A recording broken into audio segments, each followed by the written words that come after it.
Hello दोस्तों, कैसे हैं आप सभी। उम्मीद है कि आप लोग बहुत अच्छे होंगे। हमारे YouTube चैनल वर्ल्ड डियर में आपका स्वागत है। वीडियो को शुरू करने से पहले आपसे एक छोटी सी गुजारिश है कि वीडियो को एक लाइक और दोस्तों के साथ शेयर कर दीजिए। तो चलिए दोस्तों, देर न करते हुए वीडियो को शुरू करते हैं। तितलियां सबसे पहले जब काया पलट करती है, यानी जब संभोग करती है, एक दूसरे के संपर्क में आकर। तितली के जीवन चक्र में 4 चरण होते हैं: अंडा, लार्वा, प्यूपा और तितली।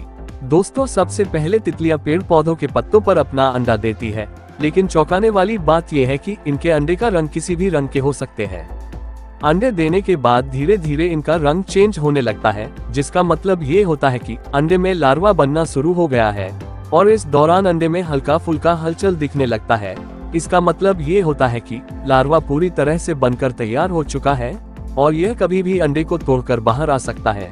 जब यह अंडे से बाहर आता है तो सबसे पहले उसी अंडे को खाना शुरू कर देता है और जब अंडा का परत खत्म हो जाता है तो पेड़ के पत्ते को खाना शुरू कर देता है।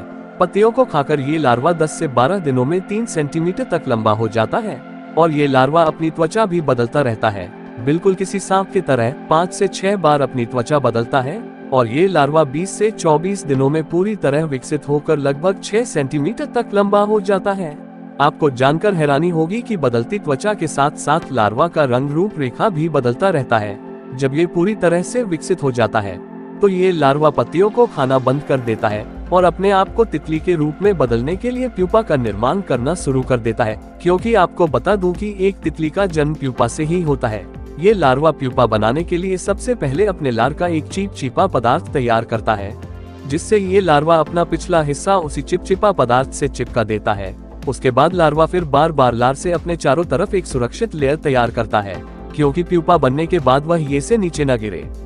लेयर बनाने के बाद ये लार्वा प्यूपा बनाना शुरू कर देता है। इसके बाद ये पूरी तरह अपने चारों ओर प्यूपा बना लेता है। प्यूपा बनाने के पूरे 1 महीने बाद ये प्यूपा धीरे धीरे बदलना शुरू कर देता है। इसके अंदर अब हम तितली को भी देख सकते हैं और धीरे धीरे हलचल होने लगती है और कुछ समय बाद एक सुंदर तितली प्यूपा से बाहर निकलती है और लगभग 1 घंटे के बाद अपना पंख पूरी तरह से विकसित कर लेती है और एक सुंदर तितली नई जिंदगी के साथ नई उड़ान भरती है। और क्या आप जानते हैं, तितलियों का जीवन काल लगभग 2 सप्ताह तक ही रहता है और कुछ तितलियों का जीवन काल 60 से 80 दिन तक रहता है। तो चलिए दोस्तों, आज के लिए बस इतना ही। अगर आपको इस वीडियो से कुछ जानने को मिला हो या फिर इंटरेस्टिंग लगा हो तो प्लीज हमारे YouTube चैनल वर्ल्ड डियर को सब्सक्राइब कर लीजिए और बेल आइकन को दबाना ना भूले, ताकि वीडियो का नोटिफिकेशन सबसे पहले आपके पास पहुंचे। तो चलिए दोस्तों, मिलते हैं अगले वीडियो में। तब तक के लिए बाय बाय।